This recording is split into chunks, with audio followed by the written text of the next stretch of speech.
వర్ధనపేట నియోజకవర్గ స్థాయి ముఖ్య నాయకుల సమావేశానికి ముఖ్య అతిథిగా వచ్చిన మాజీ మంత్రివర్యులు దయాకర్రావు గారికి, తర్వాత వినయన్న గారికి, ఎమ్మెల్సీ పోచంపల్లి శ్రీనివాసరెడ్డి గారికి, ఇక్కడున్న కూడా చైర్మన్ సుందర్రాజు గారికి, వాసుదేవరెడ్డి అన్న గారికి, అట్లనే లలిత యాదవ్ గారు, ప్లస్ మన దగ్గర ఎలక్ట్రానిక్ ప్రింట్ మీడియా మిత్రులందరికీ కూడా నా మనస్ఫూర్తిగా నమస్కారాలు తెలియజేసుకుంటున్నాను. ఈరోజు నేను ఇప్పుడు ఈ మీడియా ముఖంగా మా కేసీఆర్ గారు, మా బీఆర్ఎస్ అధినేత కేసీఆర్ గారికి నా మీద అత్యంత నమ్మకంతో బీఆర్ఎస్ లోక్సభ అభ్యర్థిగా నా పేరు ప్రకటించడం జరిగింది. దానికి నా ప్రత్యేక ధన్యవాదాలు తెలియజేసుకుంటున్నాను.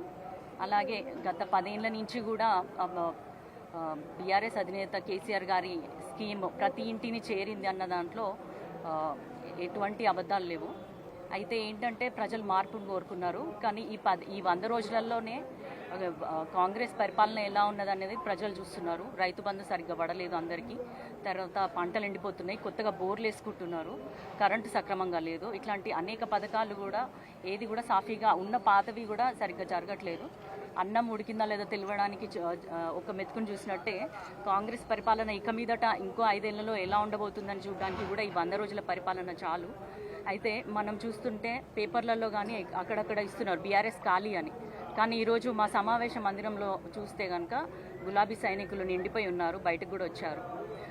కేవలం ఇంతమంది కూడా బీఆర్ఎస్ని పట్టుకొని ఉన్నారు అంటే అదంతా వాళ్ళు చాలా నిబద్ధత ఉన్నారని తెలియజేస్తున్నాను. అట్లాగే మా దగ్గర నుంచి వెళ్ళిపోయిన నాయకులు ఎవరైతే ఉన్నారో వాళ్ళందరూ కూడా స్వప్రయోజనాల కోసం వెళ్ళిన వాళ్ళే.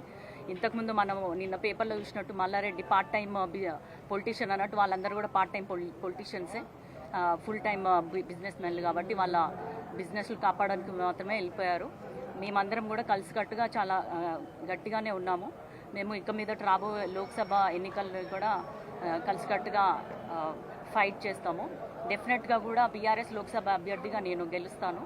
అట్లాగే నేను ఒకటే చెప్తున్న ప్రజలకి ఏంటి అంటే, బీఆర్ఎస్ స్వరాష్ట్ర ప్రయోజనాల కోసం ఏర్పడిన పార్టీ కాబట్టి మన గొంతుకగా మనం మాత్రమే అంత గట్టిగా మాట్లాడగలము. అదే జాతీయ పార్టీలు అయినటువంటి కేంద్రంలో కొత్తగా వచ్చిన పార్టీ కాదు బీజేపీ. గత 10 ఏళ్ల నుంచి కూడా తెలంగాణకు అన్యాయం చేస్తూనే వస్తుంది.